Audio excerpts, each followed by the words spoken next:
With so much uncertainty out there, I know that everybody is having a really strong, difficult, hard time with this, and we all have kind of a lump in our throat and a knot in our stomach.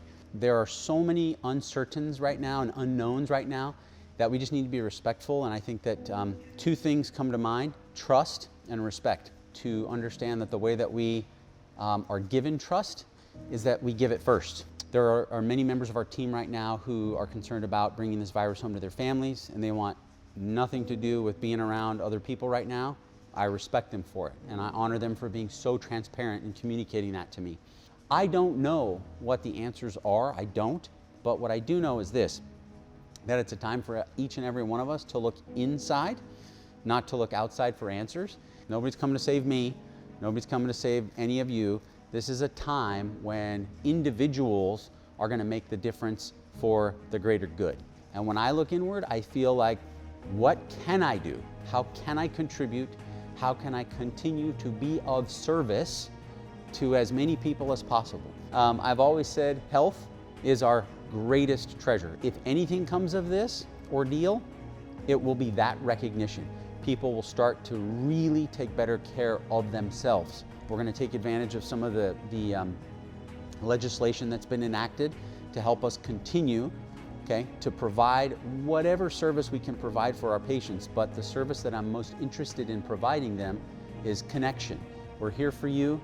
We've got a skill set and a mindset that perhaps is different than most healthcare providers, and we can still be of service. The reason that we're coming together is because I've decided for myself, and you guys, just by your presence here, have decided that there's still value that we can provide, for the greater good.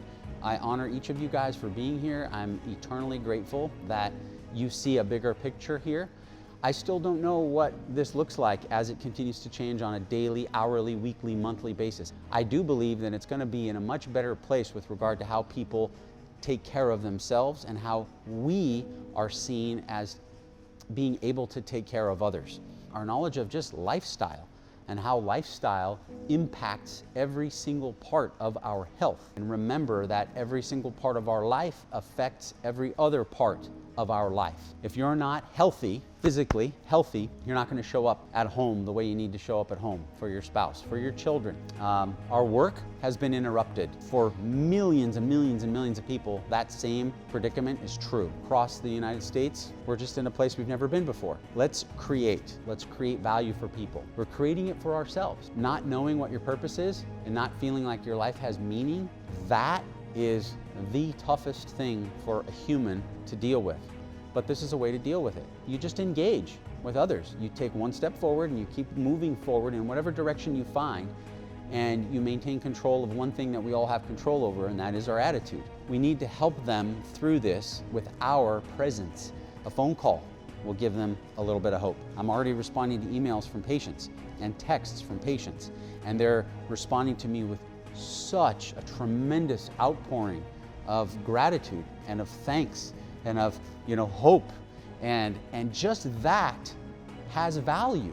You guys are a part of my family, and I hope that I've made you feel that way since you've been a part of this little company. The mission here is to continue to create value for people.